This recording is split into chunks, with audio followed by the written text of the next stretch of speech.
নবগঠিত সরকারের প্রধানমন্ত্রী এবং মন্ত্রিসভার সদস্যদের শ্রদ্ধা নিবেদন উপলক্ষে প্রস্তুত হচ্ছে জাতীয় স্মৃতিসৌধ। এ বিষয়ে আরও জানতে সাভার থেকে যুক্ত হচ্ছি সহকর্মী সোহান সিরাজের সাথে। সোহান, শুভ সকাল আপনাকে। স্মৃতিসৌধ প্রস্তুতের কাজ কতদূর হয়েছে এবং এই কাজকে ঘিরে আসলে উচ্ছ্বাস উদ্দীপনা, আইন শৃঙ্খলা রক্ষাকারী বাহিনীর তৎপরতা সব মিলিয়ে বিস্তারিত জানতে চাই।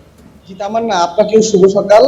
আমিও এই মুহূর্তে রয়েছি কিন্তু জাতীয় যে স্মৃতিসৌধ রয়েছে সাভারে, সেই জাতীয় স্মৃতিসৌধের যে প্রধান ফটক রয়েছে সেই প্রধান ফটকের সামনে আহ, এই নতুন যে মন্ত্রী পরিষদ এবং প্রধানমন্ত্রী যিনি হবেন তাদের যে শ্রদ্ধা জ্ঞাপন অনুষ্ঠান, সেই শ্রদ্ধা জ্ঞাপন অনুষ্ঠানের জন্য কিন্তু স্মৃতিসৌধকে যে প্রস্তুত করা, সেই প্রস্তুতের যে কার্যক্রম সেটি কিন্তু গতকাল থেকে শুরু হয়েছে এবং এর অংশ হিসেবে কিন্তু গতকাল থেকে এই যে স্মৃতিসৌধ যে প্রাঙ্গণ, সেখানে কিন্তু সর্বসাধারণের যে প্রবেশাধিকার সেটি কিন্তু বন্ধ করা হয়েছে। তো আমরা যেমনটি জানি যে প্রথা অনুযায়ী প্রতি যে সংসদ নির্বাচন অনুষ্ঠিত হয়, এরপরে যারা ক্যাবিনেটে যায় তারা কিন্তু শপথ গ্রহণের পরেই এই যে জাতীয় স্মৃতিসৌধটি রয়েছে, এখানে একাত্তরের যে মহান মুক্তিযুদ্ধ, সেই মহান মুক্তিযুদ্ধের যে বীর শহীদ যারা রয়েছে তাদের আত্মার প্রতি শ্রদ্ধা জ্ঞাপনের উদ্দেশ্যে কিন্তু এখানে এসে ফুল দিয়ে শ্রদ্ধা জানায় তারা। তো সেই লক্ষ্যে কিন্তু এইবারের যে ত্রয়োদশ জাতীয় সংসদ নির্বাচন, যেটি গত পরশু অনুষ্ঠিত হয়েছে, সেখানে যারা নির্বাচিত হয়েছে সেই যে ক্যাবিনেট যারা যারা যারা শপথ আগামীকাল গ্রহণ করবে, আমরা যেমনটি জানতে পেরেছি, তারা কিন্তু শপথ গ্রহণের পরেই কিন্তু এখানে আসবেন এবং ফুল দিয়ে শ্রদ্ধা জানাবেন। তো এখানকার দায়িত্বরত যিনি রয়েছেন, গণপূর্তর যে প্রকৌশলী রয়েছে, তার সাথে আমরা কথা বলেছি। তিনি আমাদেরকে জানিয়েছে যে এই সৌধ প্রাঙ্গণটি আপাতত ধুয়ে মুছে এবং ঝাড়ু দিয়ে যে পরিষ্কার পরিচ্ছন্নতা যে কার্যক্রম সেটি কিন্তু তারা করছে। এর পাশাপাশি ঢাকা জেলার যে অতিরিক্ত পুলিশ সুপার রয়েছে সাভার সার্কেলের দায়িত্বে, তার সঙ্গে আমরা কথা বলেছি। তিনি আমাদেরকে যেমনটি জানিয়েছে যে এই পুরো সৌধ প্রাঙ্গণের যে নিরাপত্তা ব্যবস্থা সেটিও কিন্তু তারা জোরদার করছে। এর অংশ হিসেবে আপনারা দেখছেন যে এখানে কিন্তু বাংলাদেশ সেনাবাহিনীর একটি দল কিন্তু এখানে ঢুকেছে, আমরা দেখতে পাচ্ছি। তারা কিন্তু এখানে তাদের যে পর্যবেক্ষণ সেটি কিন্তু তারা চালাচ্ছে।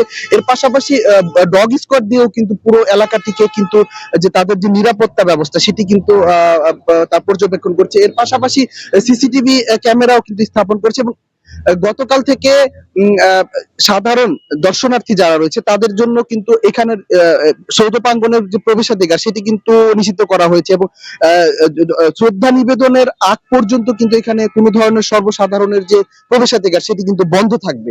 তবে ঠিক কবে নাগাদ তারা এখানে শ্রদ্ধা জ্ঞাপন করবে সেই বিষয়টি এখন পর্যন্ত কিন্তু নির্দিষ্ট হয়নি। আমাদেরকে এখানকার সংশ্লিষ্ট যারা রয়েছে তাদের সাথে আমরা কথা বলেছি। এর পাশাপাশি এই যে সাভার এবং আশুলিয়া নিয়ে গঠিত যে ঢাকা 19 আসন রয়েছে, এই ঢাকা 19 আসনের সরকার দলীয় যিনি সংসদ সদস্য নির্বাচিত হয়েছে ডাক্তার দেওয়ান মোহাম্মদ সালাউদ্দিন, তার সঙ্গে আমরা কথা বলেছি। তিনিও আমাদেরকে যেমনটি জানিয়েছে এখন পর্যন্ত তাদের কাছেও আসলে তাদের কাছেও তেমন কোনো নির্দিষ্ট কোনো সময় এখন পর্যন্ত তারা পাননি।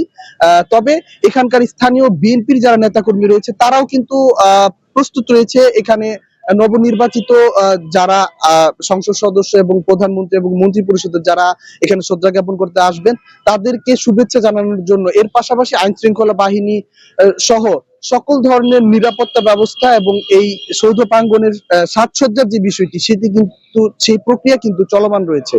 তো এই ছিল তামান্না আমার কাছে সাভারের জাতীয় স্মৃতিসৌধ থেকে স্মৃতিসৌধের প্রস্তুতি নিয়ে আপাতত সবশেষ তথ্য। সোহান, অসংখ্য ধন্যবাদ আপনাকে আমাদের সঙ্গে যুক্ত হবার জন্য। দর্শক, মন্ত্রিসভার প্রধানমন্ত্রী এবং মন্ত্রিসভার সদস্যদের শ্রদ্ধা নিবেদন উপলক্ষে প্রস্তুত হচ্ছে জাতীয় স্মৃতিসৌধ, সে সংক্রান্ত খবর আমরা রাখছিলাম। আমাদের সহকর্মী সোহান সিরাজি আমাদের সঙ্গে যুক্ত হয়েছিলেন।